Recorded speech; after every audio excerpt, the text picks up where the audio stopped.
তো যারা বলতেছে বড় বাজেট, তারা চাওয়ার সময় ছোট করে চায়। এই যে বাজেট নিয়ে শুরু হয়েছে আলাপ, তো কত 19 লক্ষ 9,38,000 কোটি টাকার বাজেট, বিরাট বাজেট, আসলে তো বিরাট বাজেট।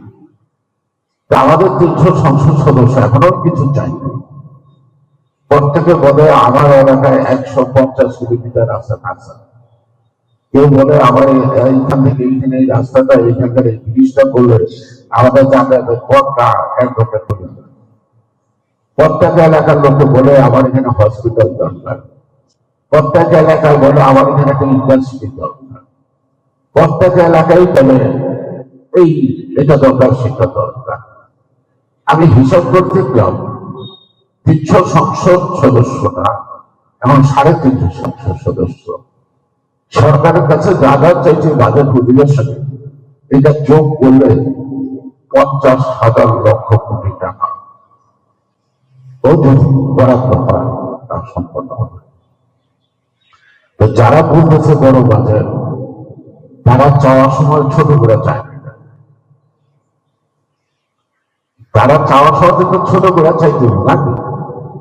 আমার সামর্থ্য তো আপনাকে বুঝতে হবে, কারণ আপনার আমার সকল সামর্থ্যটাই তো রাষ্ট্রীয় সামর্থ্য, ঠিক না? সুতরাং এখানে একজন একটা ভালো ভ্যাকেন্সি আমার যে কাটির কোর্ট একাডেমিক ব্লক আয় বিচার ব্যয় করে। উনি অর্থনীতির এই চ্যাপ্টারটা পড়ছে, পরের চ্যাপ্টারটা পড়ে আয় বিচার ব্যয় করো। পারিবারিক বাজার বর্তমান আর্থসামাজিক ব্যবস্থায় আপনি পারিবারিক বাজারে কিন্তু আয়ের উপর নির্ভর করে চলা যায় না।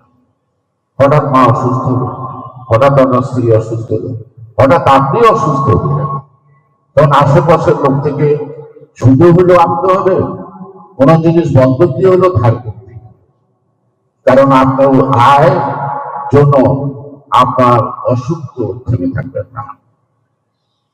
আর রাষ্ট্রীয় বাজেট হলো রাষ্ট্রের প্রয়োজন কত, ওটা আগে নির্ধারণ করো, পরে আয়ের কথা ভাবো, আয়ের উৎস খোঁজো, তাই না? তো সুতরাং রাষ্ট্রীয় বাজেট প্রচুর ঘাটতি বাজেট, রাষ্ট্রের বাজেট সবসময় ঘাটতি হয়, পরিবারের বাজেট ঘাটতি হয় না। অনেক বিপন্ন আছে, টাকা জমায় তো কারো কারো টাকা ইঁদুরেও খেয়ে গেল, নিজেদের কষ্ট দেয়।